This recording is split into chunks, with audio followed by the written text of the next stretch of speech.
I grew up in a small rural town in northern Pennsylvania, the kind of place where everyone seemed to know everyone. Our house sat at the edge of a long stretch of forest, separated from the nearest neighbor by about half a mile of farmland.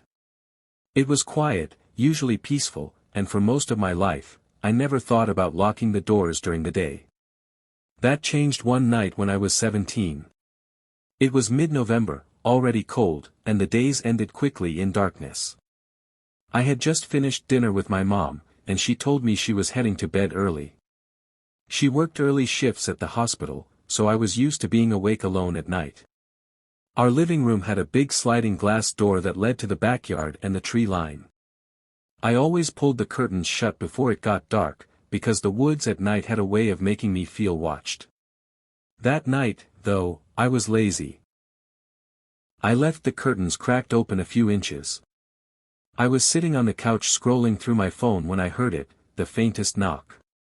Not at the front door, but at the back sliding glass door. At first, I froze, because nobody ever came to the back. It opened into the yard, and beyond that was just forest. I looked up, and through the crack in the curtain, I saw movement. A figure. My chest tightened. I got up slowly and pulled the curtain back just enough to see. Standing there was a man. He looked to be in his late 40s or 50s, wearing a dirty brown jacket and a knit cap pulled low. His face was pressed close to the glass, as if he'd been trying to peek inside before I noticed him. He didn't smile. He didn't wave. He just stood there with his hands in his pockets, staring at me through the glass. I stumbled back a step, my heart hammering. "Mom!" I called, my voice cracking a little. But she didn't answer, she was already asleep upstairs. The man raised his hand and knocked again. It wasn't loud, more like a deliberate tapping, almost polite. I forced myself to speak. "What do you want?" His lips moved, but I couldn't hear him through the glass. I shook my head. "Go around to the front door," I shouted. My voice sounded braver than I felt. He just stood there. His lips moved again, whispering something I couldn't make out. I grabbed my phone from the couch and held it up. "I'm calling the cops." For the first time, he moved. He tilted his head at me, like he was studying me, then took a step back. For a second, I thought he was leaving, but instead, he walked out of my view toward the side of the house. I panicked. The sliding glass door had a flimsy lock, and suddenly it felt like nothing was keeping him out. I ran to the front door and checked that it was locked. Then I went to the side door by the kitchen and made sure the bolt was thrown. I could hear crunching leaves outside, slow footsteps circling the house. That sound alone is burned into my memory. I called 911, whispering as I crouched near the stairs. The dispatcher told me to stay on the line and remain inside. She said an officer was already on the way, but given where we lived, it would take at least 15 minutes. The footsteps stopped. I didn't realize how loudly I was breathing until I noticed the silence outside. I dared to peek through the kitchen window. He was standing in the yard, facing the house. Just standing there, perfectly still, with his head tilted again. Even from a distance, I could see that his smile was wrong, it didn't look natural, more like he was forcing his face into that shape. I ducked down, shaking, whispering into the phone, "He's still here. He's just watching." The dispatcher kept talking to me, telling me to stay calm, stay hidden. Then, a sudden noise. A rattling. The doorknob at the side entrance twisted violently. He was trying to get in. I screamed before I could stop myself, and the dispatcher asked if I was okay. I choked out that he was trying the doors. I could hear him move again, now at the front door, jiggling the knob, then pounding once.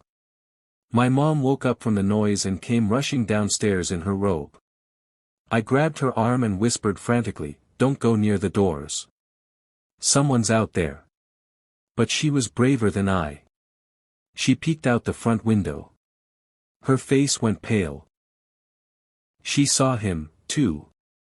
We stayed huddled together near the stairs, whispering to the dispatcher, until finally, red and blue lights lit up the driveway. The moment the sirens echoed down the road, the man bolted. I saw him run across the yard and vanish into the woods. 2 officers searched the property, but they didn't find him. They took our statements and told us they'd patrol the area more often. But the strangest part was this: one of the officers told us there had been other calls in recent weeks about a man knocking on windows and doors at night, trying to get people to let him in. They never caught him. For weeks after, I couldn't sleep without checking every lock in the house 3 times. Every creak of the wood or rustle of leaves outside made me jump. And sometimes, even now, when I'm back home visiting my mom, I'll catch myself staring at that sliding glass door, half expecting to see him standing there again. Because the most terrifying part is, he wasn't trying to rob us. He didn't ask for help. He didn't say a word. He just wanted in. In my early 20s, I lived in a small apartment above a laundromat in New Jersey. It wasn't much: 1 bedroom, a cramped living room, and a single window in the bedroom that overlooked the street. The streetlight outside flickered constantly, and the traffic noise never fully died down, even at night. I used to think of the window as my only connection to the outside world, but eventually, I started to hate it. It always felt like someone could be standing just beyond the blinds, watching. One rainy night, I was up late folding laundry on my bed. The blinds were drawn, but not all the way. There was a small gap, maybe an inch or 2, where the slats didn't overlap. I noticed it, but figured it didn't matter. That was the night I learned otherwise. It started with a sound. A faint tap. I froze, folding a t-shirt halfway before setting it down. I thought it might have been rain hitting the glass, but when it came again, sharper this time, I realized it was deliberate. I turned toward the window, and that's when I saw her. Through that small gap in the blinds, I could see a face. A woman's face. Pale, wet from the rain, with long dark hair plastered to her cheeks. She wore a gray hoodie, and her eyes were wide open, unblinking, staring directly at me. My heart dropped into my stomach. For a second, I didn't move. I just stared back at her through that narrow space, my breath caught in my throat. Then, slowly, she raised her hand and tapped the glass again.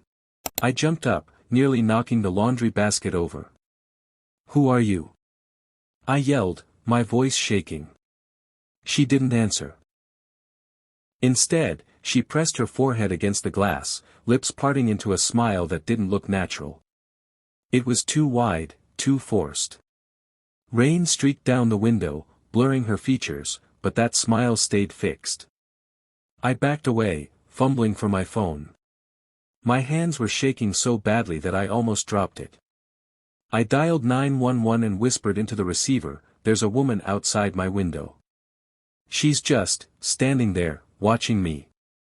The dispatcher told me to stay inside, stay calm, and keep the blinds closed until officers arrived.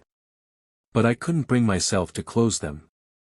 Part of me was terrified that if I stopped watching her, she'd disappear, and maybe reappear inside.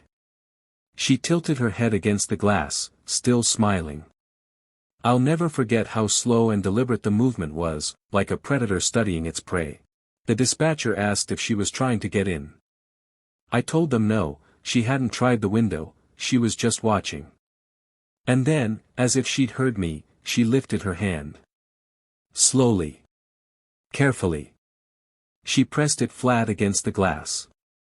When she pulled it away, a wet handprint remained, smeared slightly from the rain. I could see every line of her palm, every detail, illuminated faintly by the flickering streetlight outside. That broke me. I turned away from the window and ran into the living room, crouching behind the couch while whispering updates to the dispatcher. But even then, I could feel her presence through the wall, like she knew exactly where I was hiding. Minutes passed.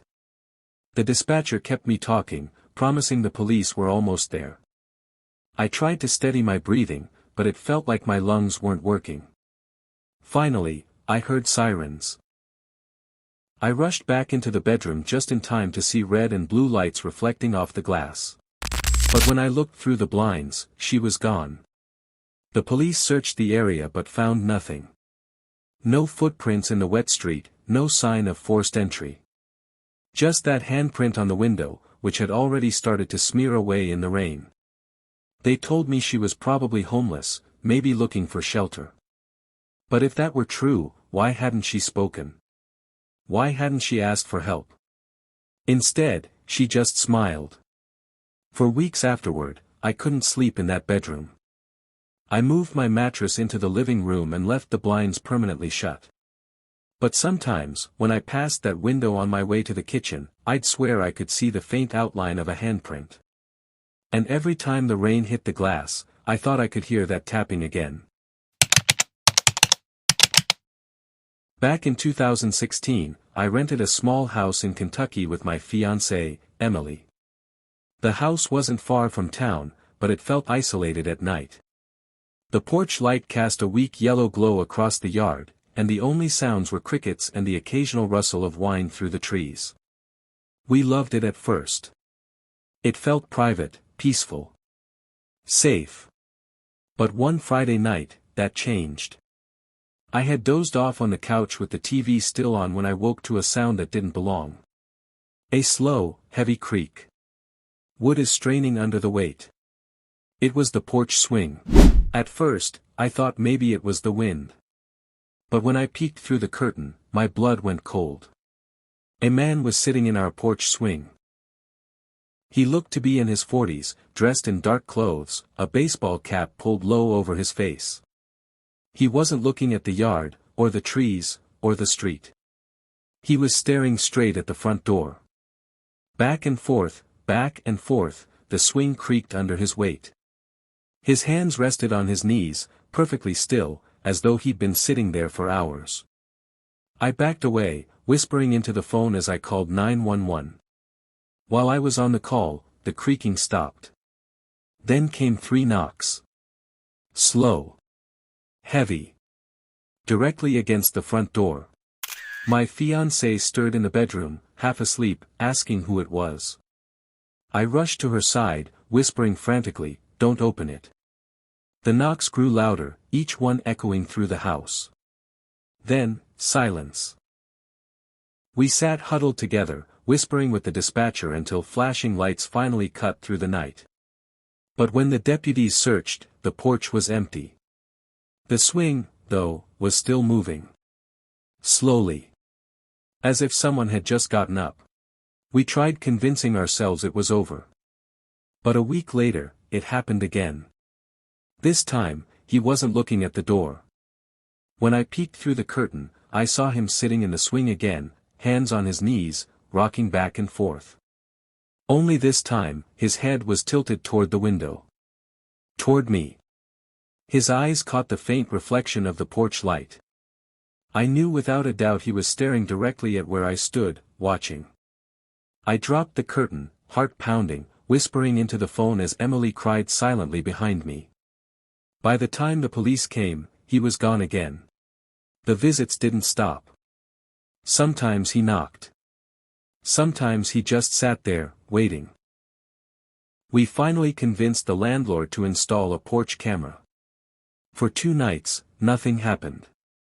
But on the 3rd, the camera glitched. When the footage came back, the swing was empty, but rocking violently, as if someone had just stood up. And sitting on the porch floor, right in front of the door, was a baseball cap. The deputies had no answers. We moved out less than a month later. To this day, when I hear the faint creak of wood, my blood runs cold. Because I can still picture him there, in the swing. Waiting. Those were 3 scary true stories of strangers who showed up unexpectedly. Which story unsettled you the most? Let me know in the comments, and don't forget to subscribe if you want to hear more true horror stories like these.